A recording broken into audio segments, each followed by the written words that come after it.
Box office దగ్గర కలెక్షన్ల పరంగా మెగా కంబ్యాక్ ను సొంతం చేసుకుని అన్ని చోట్ల సెన్సేషనల్ కలెక్షన్లతో దుమ్ము లేపుతున్న మెగాస్టార్ చిరంజీవి నటించిన లేటెస్ట్ మూవీ మనశంకర వరప్రసాద్ గారు సినిమా ఊహకందని రేంజ్ లో ట్రెండ్ ను చూపెడుతూ ఉండగా ముందు ఓవర్సీస్ బుకింగ్స్ అంతంత మాత్రమే ఉన్నా కానీ రిలీజ్ దగ్గర పడిన కొద్దీ బస్ సాలిడ్ గా పెరిగిపోవడం తర్వాత ఎక్సలెంట్ కలెక్షన్లను సొంతం చేసుకుంటూ ఉండగా ఇప్పుడు ఏకంగా $2 మిలియన్ మార్కును అక్కడ క్రాస్ చేసి సంచలనం సృష్టించింది. ఓవరాల్ గా నార్త్ అమెరికాలో మెగాస్టార్ నటించిన మూవీస్ లో మనశంకర వరప్రసాద్ గారు సినిమా 4వసారి 2 మిలియన్ల మార్కును అందుకున్న సినిమాగా నిలిచింది. టాలీవుడ్ లో సీనియర్ హీరోల పరంగా ఎవ్వరూ కూడా మెగాస్టార్ దరిదాపుల్లో కూడా లేరంటే ఏ రేంజ్ లో మెగాస్టార్ బాక్సాఫీస్ దగ్గర ర్యాంపేజ్ ను కొనసాగిస్తున్నాడో అర్థం చేసుకోవచ్చు. మొత్తం మీద మెగాస్టార్ నటించిన సినిమాలలో ఖైదీ నెంబర్ 150, సైరా నరసింహారెడ్డి అలాగే వాల్తేరు వీరయ్య సినిమాలు $2 మిలియన్ మార్కును దాటేసి దుమ్ము దులిపేశాయి. ఇక లేటెస్ట్ గా మనశంకర వరప్రసాద్ గారు సినిమా 4వసారి $2 మిలియన్ మార్కును దాటేసి దుమ్ము దులిపేసింది. సినిమా ఊపు మరీ రికార్డు బ్రేకింగ్ లెవెల్లో లేకపోయినా కానీ ఉన్నంతలో మంచి కలెక్షన్లతో లాంగ్ రన్ ను ఎంజాయ్ చేస్తూ దూసుకుపోతున్న ఈ సినిమా మిగిలిన రన్ లో ఇంకా ఎలాంటి కలెక్షన్లతో బాక్సాఫీస్ దగ్గర జోరును కొనసాగిస్తుందో చూడాలి.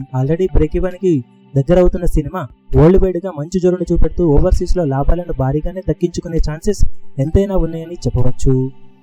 ఈ వీడియో మీకు నచ్చినట్లయితే లైక్ చేయండి, షేర్ చేయండి, ఛానల్ ను సబ్స్క్రైబ్ చేయడం మాత్రం మరవకండి. ఏ చిన్న అప్డేట్ ను మిస్ అవ్వకూడదు అనుకుంటే బెల్ ఐకాన్ ను ప్రెస్ చేయండి.